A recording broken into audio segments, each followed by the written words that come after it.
This video contains spoilers for all of The Last of Us Part 2 and the second season of the TV show. If you're a show-only viewer, be warned that the second game covers much more than the second season of the show. This video will be effectively spoiling major story beats from the eventual third and fourth seasons.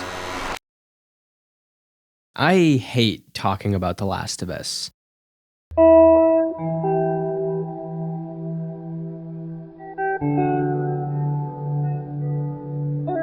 Back in 2014, when I first played through the original game, I thought it would be fun to wrangle up my siblings and experience the story together. And to this day, it's one of my absolute most cherished memories of playing games as a kid. The three of us would come home from school, head straight to the basement, I'd get on the controller, and they'd be watching on the couch, making sure our parents didn't see what we were up to because my brother was like 7 years old and definitely shouldn't have been seeing this. Slowly but surely, we chipped away at it until finally rolling credits, after which we all sat back thinking, man, did we just play the best game ever made?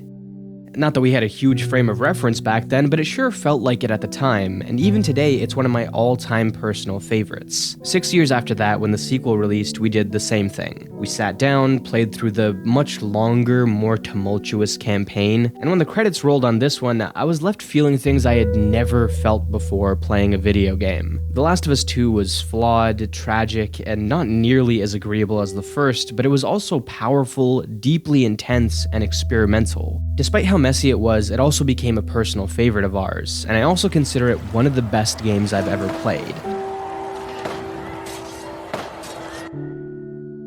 But I hate talking about The Last of Us.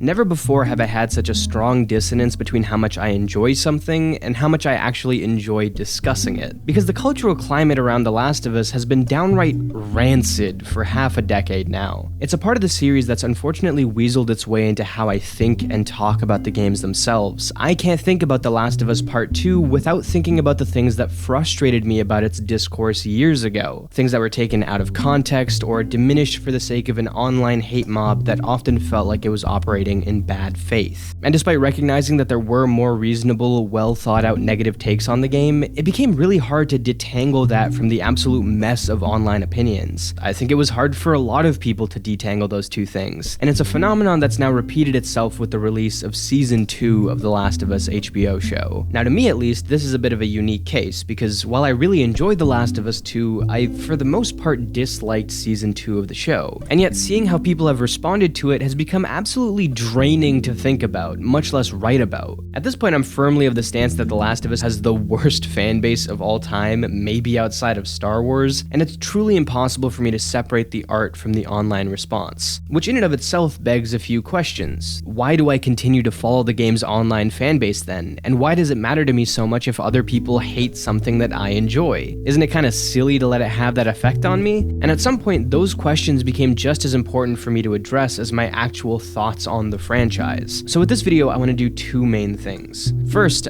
I want to talk about a series that I've been avoiding getting too deep into to this point. I want to talk about the games and the show, what I think works well and what doesn't. And I want to try to do it without hyperbole and without descending into the tribalism I often see with this series. But I also kind of want to air out my grievances with this fractured, self-cannibalizing fan base and talk about some of the broader ramifications of media discourse online. Not just on us, but to the people making the media itself. Because I love The Last of Us. But I hate being a Last of Us fan.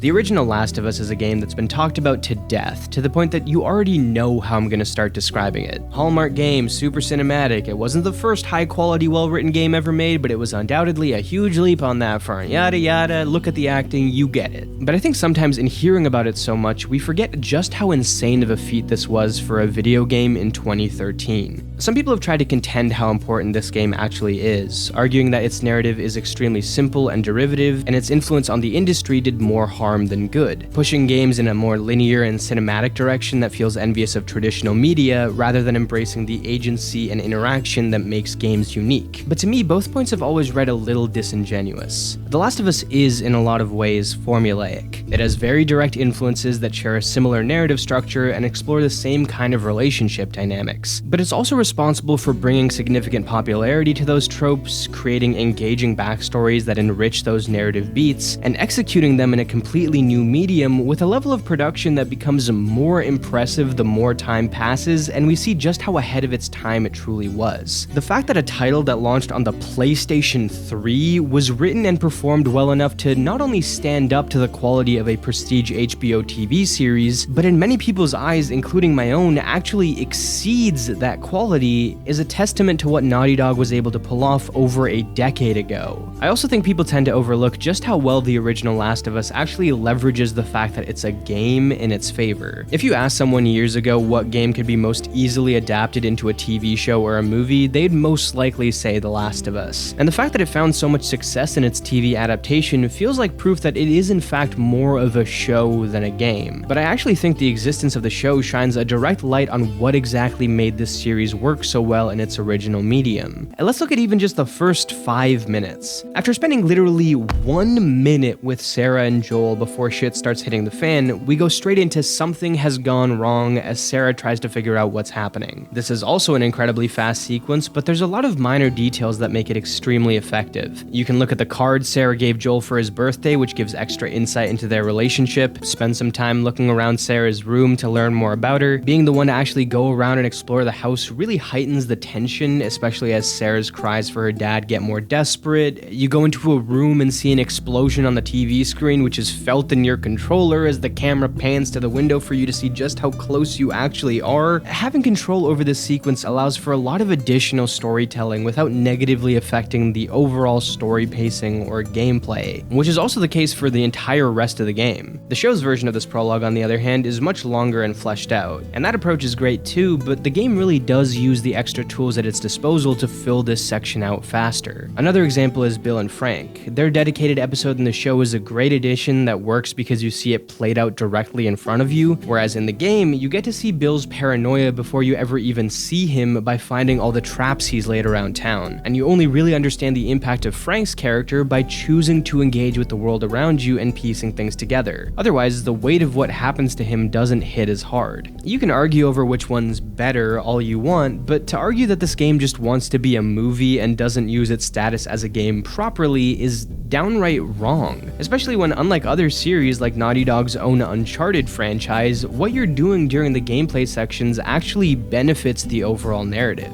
I also think the road trip adventure structure is helped a lot by the classic Naughty Dog trope of pointing at some big building in the distance as your destination, and then actually taking the time to show your characters reaching that point. Emphasizing that physical space when you have control of the characters lets you kind of microdose the struggle of getting from point A to point B. And since the entire game is based off getting from point A to point B, it really does a good job making the audience align with the narrative in ways that a show never could. Plus, it's also really good at knowing when that slow trek is starting to wear the player down, and it'll always cut to a time skip or play out a major story beat to keep the pace up. Which actually brings me to the thing about The Last of Us 1 that I think is the most impressive: efficiency. This game is downright perfect at making every scene or gameplay segment last only as long as it needs to. If you go back and play it, it really feels like there isn't a single moment that lingers too long or could have been cut to save time. The game's ability to take you into an interior a second before you start feeling like things have gotten too quiet, or to open back up right as things start to feel too claustrophobic, is incredibly impressive. And even when a stretch of gameplay feels like it's become a little too long and daunting and you just want to get out of somewhere, it feels intentional. And characters will even come out of that area and mention how relieved they are for the change in scenery.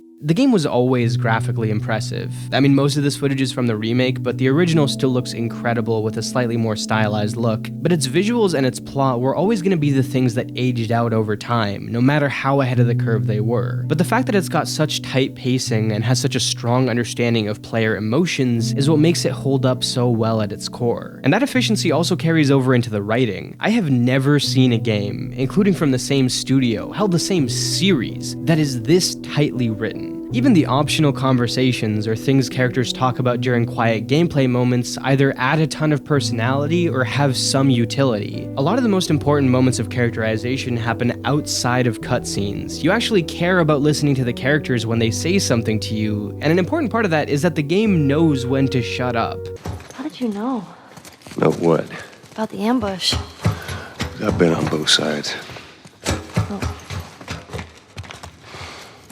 So, you kill a lot of innocent people?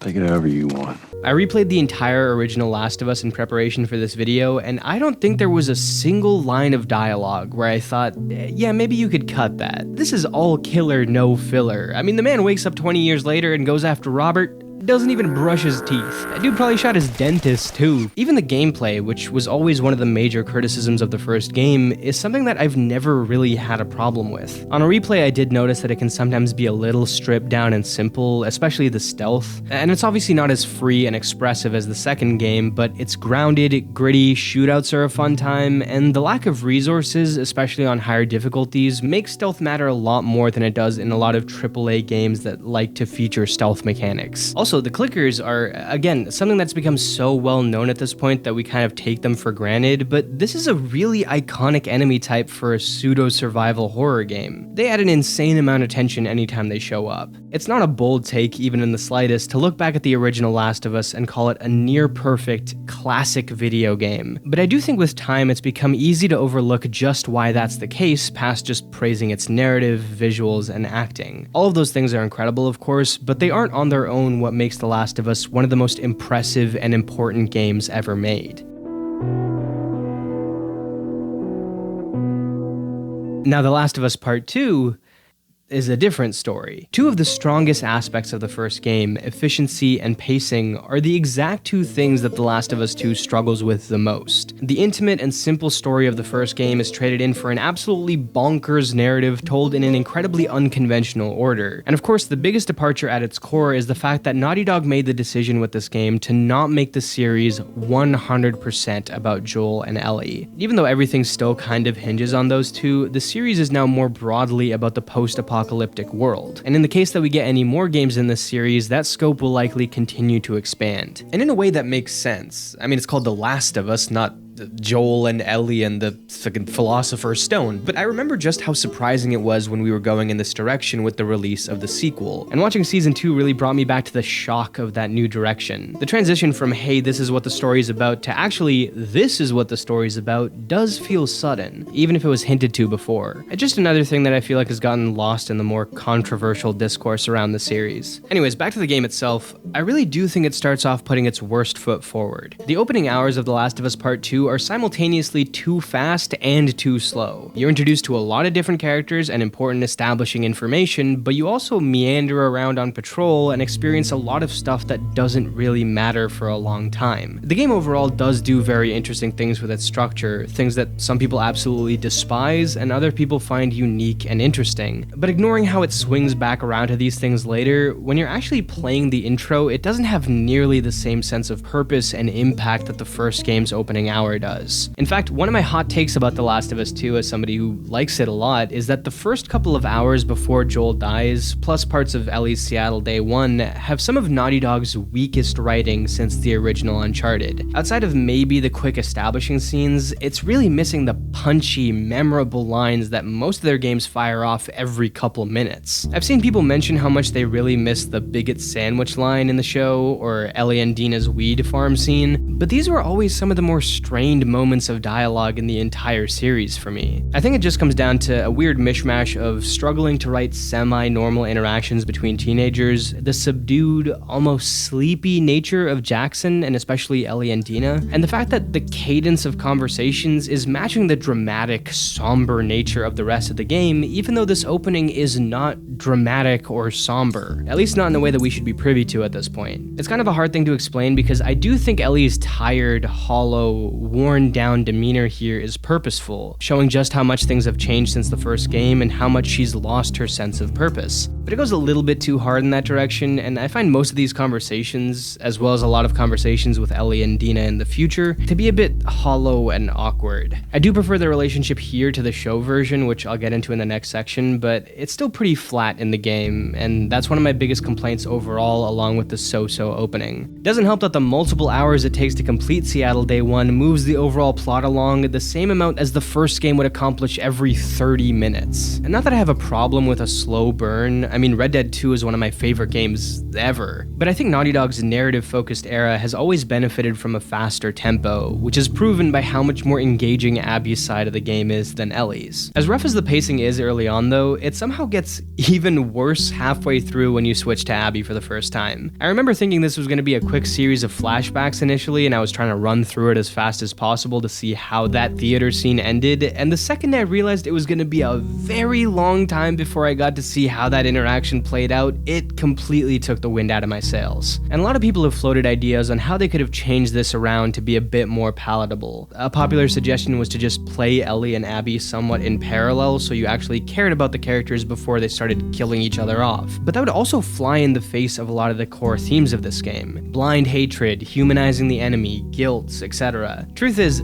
as broken and messy as this game feels at times, I actually think it executes its big ideas perfectly. The pacing sort of feels like this sacrificial lamb in order to tell the story the team wanted to tell. And the big bait and switch, despite how frustrating it can feel at first, does ultimately pay off in a very interesting way. It's a narrative that really tests your patience at a time when people are anxious to make snap judgments. In fact, people judged this story before it even released. And I've always respected the fact that they were willing to do something so bold and completely unorthodox with such a popular series. We always get on AAA games for being too formulaic, but then try something strange and new, and people will refuse to even give it a chance. It's also a narrative that I've always thought could only really work in video game format. And I think again, the show's really proven that. What makes this story work despite all of its pacing problems is the fact that it is partially self-paced. In the exact same amount of time that you could feasibly complete this game front to back, going through every stage of grief into hopefully the final stage of acceptance, the show goes from showing Joel's death to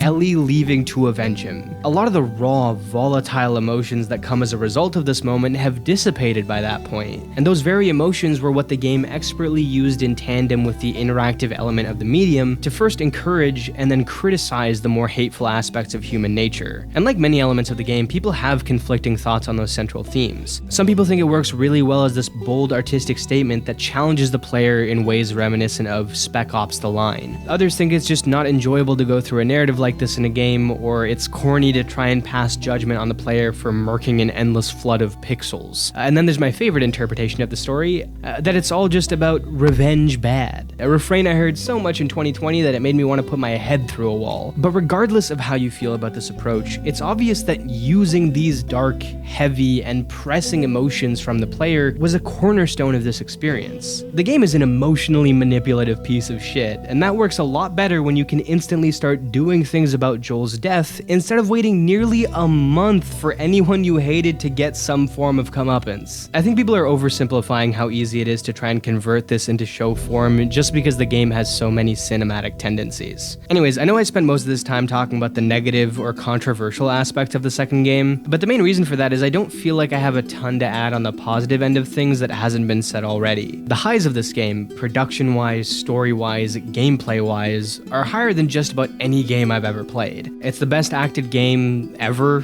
full stop. I stand on that. Everyone kills it. Laura Bailey won Best Lead Actress for Abby, but god damn if Ashley Johnson doesn't deliver the greatest voice acting performance I think I've ever seen. And 5 years on, it's still arguably the best looking game of all time with some of the best third-person gameplay of all time. A lot of the rougher moments are justified later in the story as long as you're willing to give it some patience, and the balls on this team to make this game will always have my respect, even though I do feel for the people who don't enjoy the direction the series took. But the most interesting part of The Last of Us 2 for me will always be that it had to be a little bad to be amazing. amazing. It had to be a complete mess to pull off its big trick, and if you look at a lot of the interviews that took place before the game came out, it seems like the writers knew that before the shitstorm around the game even went down. It's a game that's meant to show off the gray areas of humanity and how we always try to frame it as black and white, told in the form of a very gray game that is equal parts flawed and impactful, which people then painted as either the worst thing that's ever been made or a masterpiece that couldn't be criticized. The Last of Us's fanbase really did become a true reflection of the very thing the second game's story condemns, full of uninformed hatred, stereotyping, and a refusal to have any kind of constructive middle ground discussions. It's really a prime example of life imitating art. I think overall I have a softer spot for part 1, but part 2 may somehow be even more impressive, and it solidly cemented Ellie as one of my favorite characters ever despite disagreeing with her so heavily at points. She is endlessly compelling, complex, emotive, and continues to be a fantastic representation of both the beautiful and wretched parts of humanity.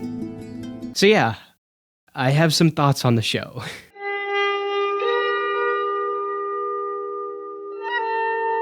To me, The Last of Us on HBO has already, in its 2-season run, ranged everywhere from exceptionally boring to some of the best TV I've seen in years. Credit where it's due, 2 of the 7 episodes in Season 2 are straight up unbelievable and had me completely invested even as somebody who knows what's gonna happen. And I like parts of the first season as well. But for the most part, I think this version of the story is a big step down from its video game counterpart.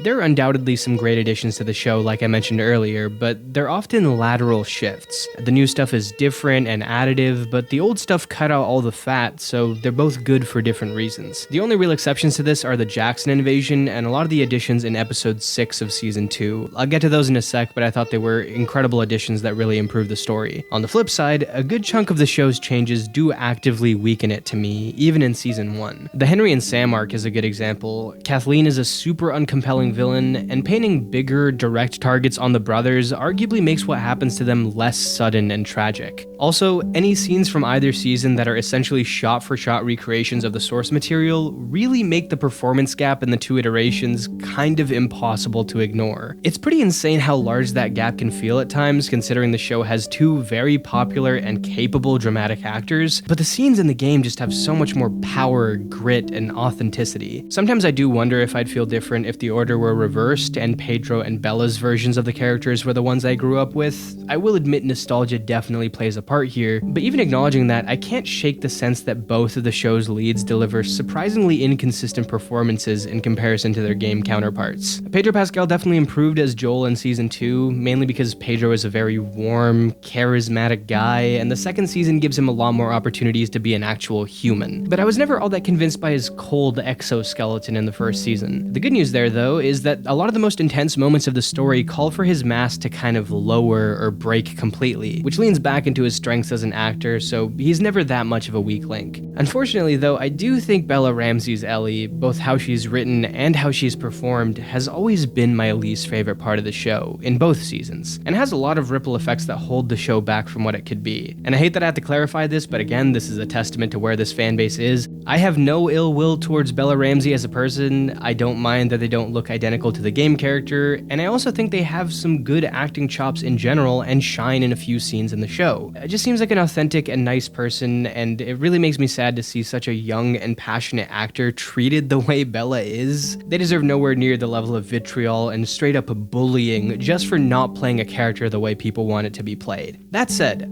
I also don't agree with many recent takes from people trying to avoid joining the Bella hate train by saying that Ellie's character falling flat is entirely the result of poor writing and Bella's performance has nothing to do with it. I think it's a mix of rough writing and an uneven performance. And that's okay to say. It's all right to criticize artists and performers even if you're fond of them as people. Just don't be a lunatic about it and you'll be just fine. But before I break down all my thoughts on Ellie, I think I should talk a little more generally about Season 2, starting off with some of the stuff that I enjoyed. The Jackson fight in Episode 2 was such a great addition, and it really ramped up the tension around Joel's death. Both versions of the sequence lean on Joel being in a bit of a desperate situation and lowering his guard, giving Abby the upper hand, but the show version leans even further into the chaos and Joel being too distracted to see the danger in front of him. It fixes some of the annoying nitpicks that people blew well out of proportion in the original, and I'm glad some of that stuff can be put to rest a little. Also, the invasion itself is amazingly shot and very anxiety-inducing. Just a great addition for people who are already intimately familiar with Part 2's narrative. And honestly, as a whole, Season 2 spends a lot more time doing its own thing compared to simply recreating scenes from the game, even if it's down to just changing the exact dialogue in the same situation. And I actually prefer that to Season 1, where a good chunk of it just felt like the game again, but with a little less heart. Does Season 2 still often produce scenes that I like less than the game equivalent? Yeah, but I like the intent here at least. I also think they did a really good job at translating gameplay elements into the show. Encountering a stalker for the first time, sneaking around taking out infected, Ellie taking cover in long grass in the middle of a rainstorm on her way to the hospital to find Nora. I really enjoyed seeing how they repurposed all those interactive elements, and it helps that the sets are all incredible. But my favorite part about the season had to be basically the entirety of episode 6. First of all, I like that the show decided to show all the flashbacks of Joel and Ellie sequentially. I think that works a lot better for a TV show format than just sprinkling it in slowly like the game did. It shows the slowly deteriorating relationship of Joel and Ellie really well, and does a fantastic job showcasing their diametrically opposed worldviews, ones that are a result of their respective ages, but also the specific way they've suffered in the past. Joel lost his daughter not to the infection or some act of God, but because of an act of humanity, which is a big part of why he refuses to let humanity take his surrogate daughter from him at the end of the first game/season. Meanwhile, Ellie does lose her best friend Riley to the cordyceps, which was supposed to take Ellie as well. She has survivor's guilt and would have gladly given up her immunity to save Riley and others like her if she had the chance. Given those backstories, the choice that Joel makes in the end couldn't be more of a perfect dilemma for the game to present, pinning Ellie's greatest wish against Joel's greatest fear, tied together with the one thing they both share more than anything else: a need to be in control. Even though I've always had problems with some of the contrivances here, like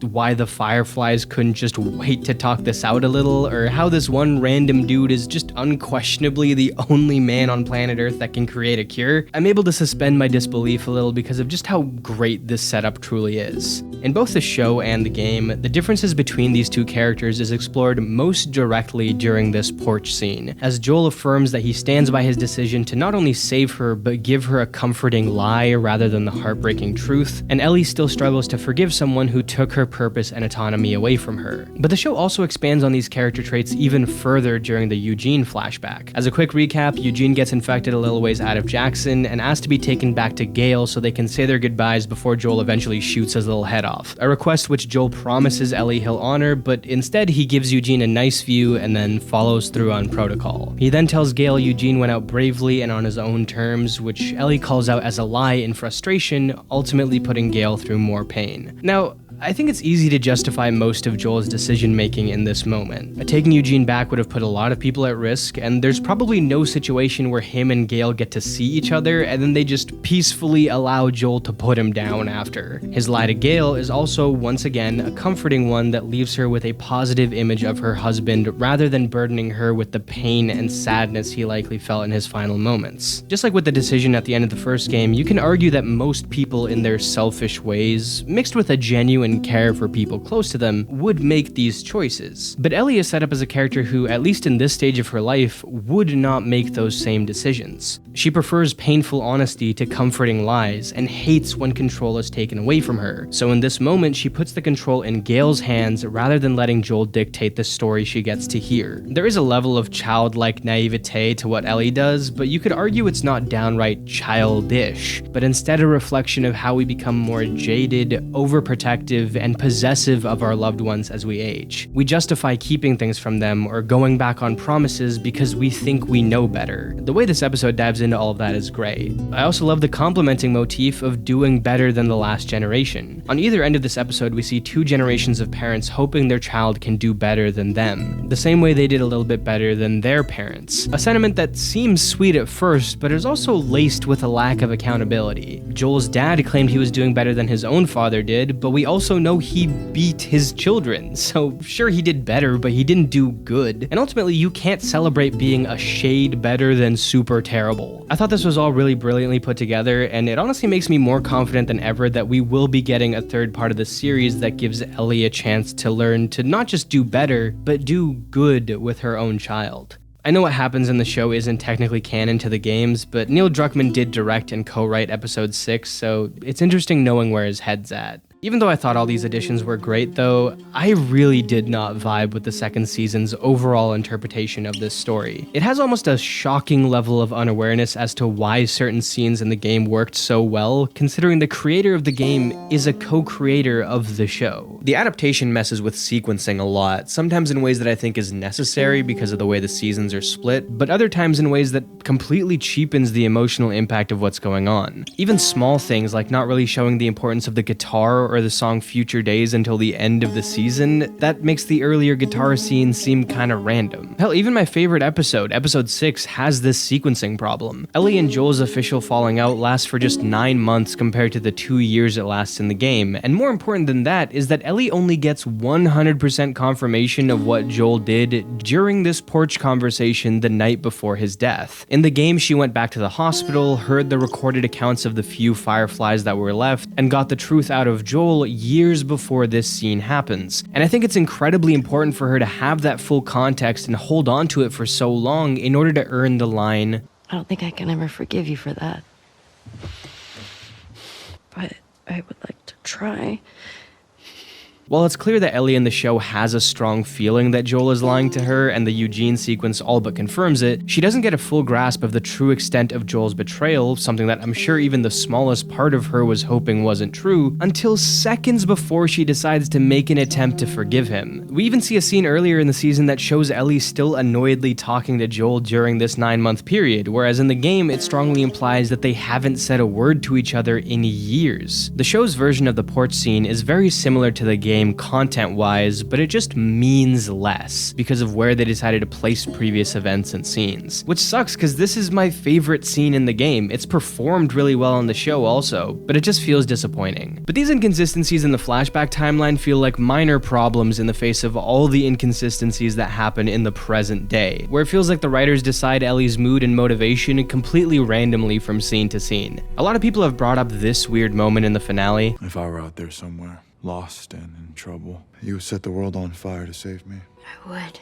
Tommy's over there. That's where we're going. He's got them pinned down. For now, they called for backup. Then he'll pin more of them down. And yeah, it's silly and I hate it, but another moment that goes overlooked from the same episode is this one, where Ellie explains what happened in the hospital to Dina, shows remorse over her revenge mission, wonders if Abby and her friends even deserve any of this, and even mentions that Joel killed Abby's father in cold blood, leading to Dina saying that it's time for them to go back. And I hate this scene.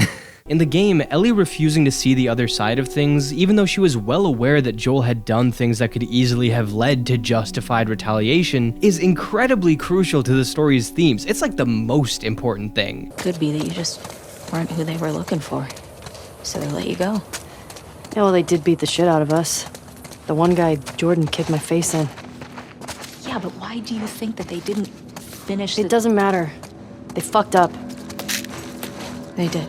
Meanwhile here, not only is this scene way too on the nose in trying to gain sympathy for Abby at a point where the narrative should be pushing us in the opposite direction, but it also undercuts so much of Ellie's inner turmoil and unhealthy behavior, and flies in the face of her decision a few minutes later to pursue Abby rather than helping Tommy. Suddenly, after saying all of this, she enters this obsessive mode, which she really doesn't show throughout most of the season, besides another sudden and poorly set up moment in episode 5 where she no longer cares about an injured pregnant Dina and goes off to fight Nora instead. For the better part of the last 3 episodes now, we've seen Ellie much more invested in Dina than she is in the mission, so this really does feel like it comes out of nowhere. The end result of all of this is just a very confusing, inconsistent character. Now, I think I understand what the writers were trying to go for here, showing that Ellie in her quiet moments questions her drastic choices, but still becomes instantly blinded by any chance to enact her retribution when an opportunity pops up, does have potential for strong social commentary, even if it doesn't match the game's themes exactly. Rather than Ellie being this ruthless, dead-set killer who is becoming consumed by her rage, she's instead still a somewhat normal kid who has these uncontainable bursts of anger when prompted. I get the intention, but the problem is, 1, I think this direction is just far less compelling to watch, and 2, it's so poorly laid out in the show that it feels less like a conflicted character and more like an aimless one. The game does such a good job of making you understand Ellie and then slowly ripping her away from you as she pushes all of her loved ones away and abandons even her own sense of self. Look at how she acts as she comes back from attacking Nora. She literally looks and walks like a shadow of a person, and she has that same dead look after committing her worst act in this game and convulsing on the floor. But through all of it, you still understand what the character is going through even when you want her to stop. In the show, I don't know what the character's feeling, why she makes sudden decisions, and why she spends stretches of time seeming downright uninterested in her revenge mission just to turn around and act like that's all she cares about. It's totally fine for the show to have its own iteration of Ellie that's not exactly the same as the source material. It's a new medium, new cast, lots of new writers. I do think that should influence a lot of the details in how the character is portrayed, but I just think they went too far and started losing the essence of the character. She just doesn't feel like she belongs in this particular plot anymore, and I actually think things might have gone a little bit smoother if instead of making very small, subtle changes to the game's story, they just took big swings and made the show into its own thing. And this is kind of a problem I have going back to the first season, even though it definitely wasn't nearly as rough there, thanks largely to the much simpler, digestible storyline. I've seen a lot of people talk about how Bella was able to play a young, bratty Ellie just fine, but struggled with this older, more calculated, and honestly at a lot of times more evil version of the character. But to me, she was always fine at playing a nondescript bratty teenager, but not at playing Ellie, because Ellie was never really bratty or annoying. A lot of people seem to have the impression that she is in the first game because she's headstrong and there are a ton of moments in the game where she's super mouthy and violent, but in every single one of those scenarios, she's actually just showing great survival instincts and self-confidence. When she attacks Joel as he walks in with an injured Marlene, or Bill after he handcuffs her and searches both of them for bites, or the Fedra guys for scanning them outside the city, or David after he tries to make a move on her, she's not just being a little gremlin. In each of these scenarios, if she hadn't done something drastic, she likely would have been hurt or killed. And any outbursts that come with it feel like appropriate responses for somebody who doesn't want to be pawned off or looked down on just because of her age. When Joel reprimands her for taking his gun and saving him when he asked her to hang back, she says, "No, you should thank me," and she's right. When Joel gets injured, she barks orders at him and maintains her composure as she motivates him to move. At no point during this game is she grating or ill-prepared or half-heartedly edgy. If anything, I think Ellie in the first game is even more put together and capable than Ellie from season 2 of the show. Frankly, in both seasons she comes off a little dumb, which feels like a serious betrayal of what that character should be. Part of the reason for that incompetence also seems to be to showcase Dina's importance in this mission and in Ellie's life in general, painting her as Ellie's better half, which is also something that feels like it's the result of kind of understanding the ideas behind the second game, but omitting key details that made those ideas actually work. In the game, Ellie and Dina are capable in their mission, and their personality traits are fairly synergistic on that front. Ellie is a fighter, she's assured, she won't back down, while Dina is a planner and keeps a cool head in order to help them make progress. And they both kind of bring those traits out of each other as well. Ellie learns to get better at tracking and planning using what both Joel and now Dina have taught her, and Dina channels Ellie's willpower to try and push through the mission in any way she can despite her pregnancy. However, emotionally, they're both pulling in two different directions. Dina keeps trying to pull Ellie towards the light even if she's enabling her to a degree by being on this mission, while Ellie continually puts emotional strain on their relationship. Eventually her obsession even drives Dina away, potentially for good. In the show though, for the first 5 of 7 episodes, these dynamics are completely flipped. The majority of the time, they're both shockingly well-adjusted, emotionally vulnerable, and healthy. And there's some standard teenage avoidance stuff here, but until Ellie's last-second random heel turn, the mission actually seems like it's bringing them closer together as they rely on each other's emotional maturity. The difference in the pregnancy reveals shows this really well. But in terms of their capabilities, that's where they're being pulled in opposite directions. Dina is more focused and drives everything that goes remotely well, while Ellie is constantly reckless even when she doesn't have to be. And it's not reckless like going after someone she shouldn't reckless, but like, I'm gonna try and shoot 6 people with my pistol before they have a chance to turn around. Surely this'll work somehow, reckless. Flipping the ways Ellie and Dina are good and bad for each other is much more than a cosmetic change. It has real negative impacts to how the story plays out. And in some ways, I do think it's kind of unfair to compare the two versions of the story, and especially Ellie's character. They're different interpretations, and one's being played by a young, roughly age-appropriate actress, and the other was voiced by somebody twice Ellie's in-game age. But when the original version is so good and so recent, and the story is almost identical in its important details, how can you not compare the two as a viewer? It's just hard not to see Bella's iteration as a power-washed version of Part 2's character, even in her look. She somehow manages to be super clean and put together most of the time, even her clothes seem freshly washed. Meanwhile here, you can see the effect of Seattle directly on her. This scene of Dina taking care of Ellie and seeing all the scrapes and bruises on her back has become iconic at this point, and it's recreated in the show, but it doesn't really make sense there because damn near every other time you see this character, she's in perfect health and condition. I mean, where did all these even come from? It's just a little weird to me that the show often goes out of its way to pull punches when the game was defined by its unique ability to let those punches fly. The ultimate sin of Season 2 is that it takes a game that was so controversial because of how unique and bold it was, and turn it into a show that was so controversial because of how safe and confusing it was. But now that I've said my piece on all this, I think it might be high time we actually get to that controversy.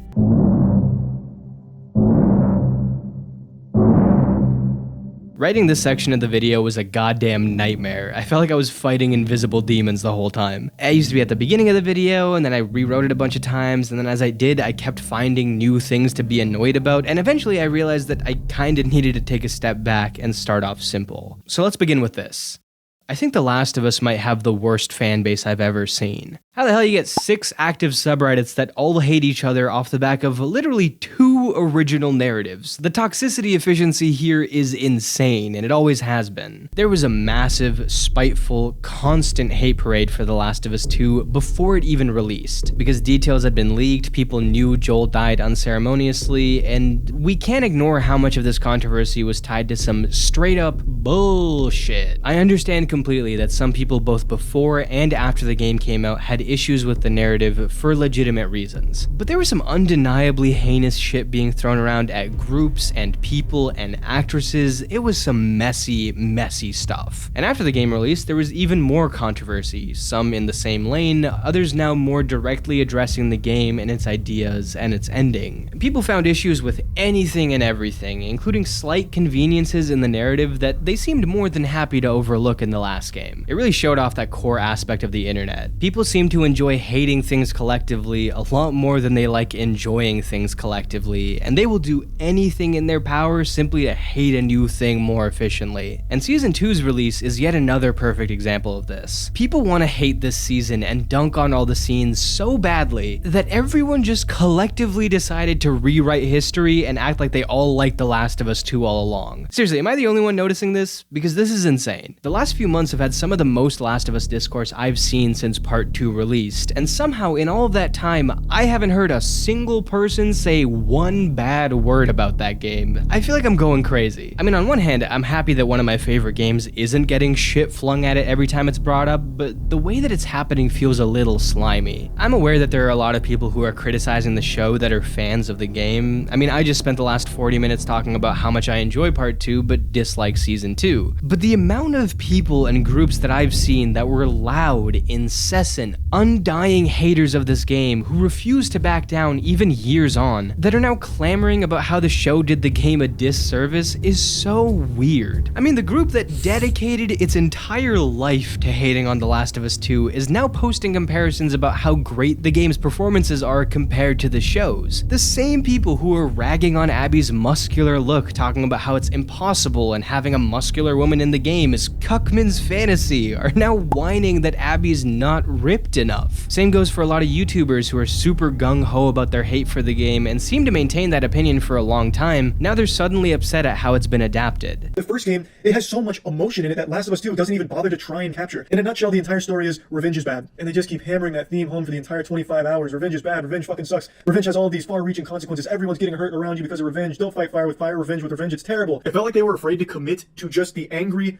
revenge-obsessed Ellie from the game. Dark descent into revenge and the effects it has on everyone around them. And in this wet fart of a game, there's nothing even close to that, because characters will die and you don't even remember their names. The characters in this game get introduced and forgotten. There's no background, there's no development, there's nothing. They stay the same throughout the entire game, and you barely see them, by the way. And I'm talking major characters, not throwaways. For example, Jesse. In the game, you get the feeling that they will do anything for each other to, keep each other safe. In the show, Jesse is literally like the babysitter here, just having to sigh and put up with Ellie's attitude and just being like this constant brat. And listen, I understand that that people can change their minds. I don't think it makes sense to hold people to an opinion that they had 5 years ago. And I also don't even necessarily think it's being done out of malice or intentional hypocrisy, at least in some cases. In fact, it can even be true that people hate both the game and the adaptation for different reasons. But considering the full 180 that's going on and how much regurgitated information is being shared, it becomes hard to ignore just how disingenuous this can all feel. And I think that's a really important thing to keep in mind when it comes to feedback and how it's implemented by the creators. So much legitimate criticism is tainted by people with ulterior motives, and then that altered criticism gets turned into a constant talking point, and at that point it does become almost impossible for somebody working on the series to pull apart what needs work and what should be left alone. I've seen some people react to the show by saying, you should just do what the games did, it's right there and it's great, use it. But the game still had problems that I can see the writers trying to rectify in the show, but then they also seem to address some of the wrong things because of how confusing the original feedback was. Because look, almost everyone is in agreement that Ellie is too incapable and childish in Season 2, and she doesn't encapsulate Part 2's revenge-fueled Ellie as well as she should. But remember when everyone was screaming bloody murder about how The Last of Us 2 was full of character assassinations? That was a massive complaint, one that I fully disagreed with but saw so often. And now the show decides to soften her edges and keep her more in line with her character in the first season, and people are saying that she's not enough like her character in Part 2, even though a lot of the same people said they ruined her in Part 2. And on top of all that, some people just decide to take it a step further and threaten or bully the people involved. How do you expect someone to be able to pull useful information from all this? It's no wonder that so many people involved with this show seem to be taking the stance of distancing themselves from the online fanbase and trusting in themselves over appeasing the audience. I do think it's producing content that I'm not the fondest of, but I can't act like I don't understand why they do this. The new age of media consumption is defined by its shared nature. We discuss and observe and even create things ourselves for us and other fans to enjoy. And in a lot of ways, that's a wonderful thing. I mean, I made this entire channel because I just wanted to share my dumb ideas on a bunch of stuff. Eventually, all my dumb ideas about the games I loved, because I didn't feel like I could do that with a lot of people around me in real life. So I really do enjoy being a part of these conversations, whether I'm actively engaging in them or just passing them by quickly. And yeah, I can get emotionally invested, a lot of the time more than I should. In the case of The Last of Us, I think it really had started turning me away from this thing I adored, that defined my teenage years, and it just turned it into something that wasn't pleasant for me to think or write about, and that sucks. But it's also something I think I can change.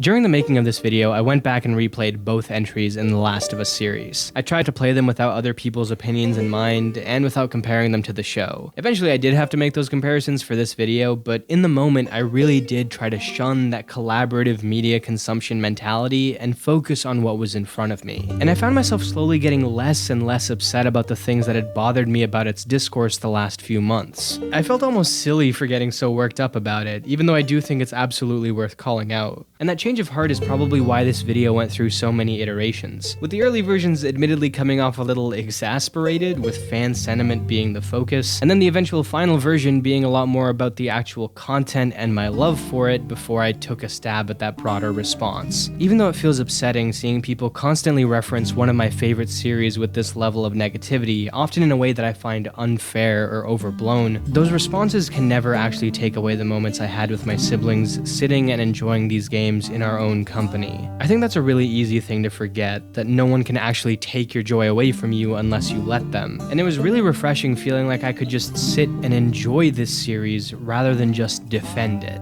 Because I do hate being a Last of Us fan, but I love The Last of Us.